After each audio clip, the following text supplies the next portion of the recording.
नाशिकच्या कळवण तालुक्यातील चनकापूर शासकीय आश्रमशाळेत तिसरीत शिकणाऱ्या विद्यार्थ्याचा संशयास्पद मृत्यू झाल्याची धक्कादायक घटना समोर आली आहे. वेळेवर वैद्यकीय उपचार न मिळाल्यानं मृत्यू झाल्याचा आरोप पालकांनी केला आहे.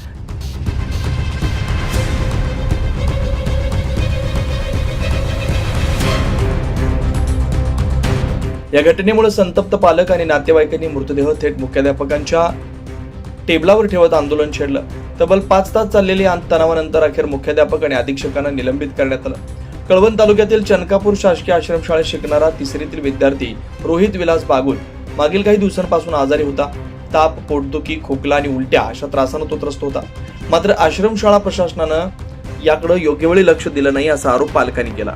शनिवारी प्रकृती बिघडल्यानं पालकांना माहिती देण्यात आली, तेव्हा रोहितला घरी नेण्यात आलं. मात्र रविवारी रात्री उशिरा उपचाराअभावी त्याचा मृत्यू झाला.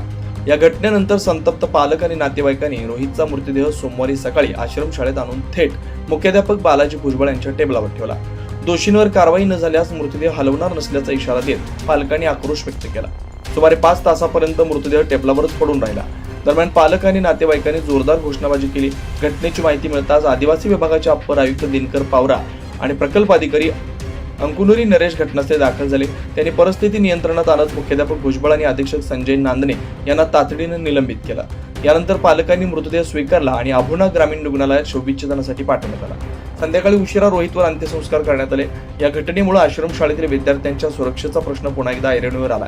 90% कर्मचारी आणि शिक्षक हे मुख्यालयात न राहताच आश्रमशाळा चालवली जात असल्याचा आरोप होत असून संबंधितांवर कठोर कारवाई करण्याची मागणी पालकांनी केली. आश्रमशाळेत विद्यार्थ्यांचा मृत्यू, मुख्याध्यापकाच्या टेबलावर मृतदेह ठेवून झालेलं आंदोलन आणि अखेर मुख्याध्यापकासह अधीक्षकांचं निलंबन या घटनेमुळे आदिवासी आश्रमशाळांच्या व्यवस्थापनावर गंभीर प्रश्नचिन्ह उपस्थित झालेत. 9 न्यूज महाराष्ट्रासाठी आम्रपाली वाघ, कळवण.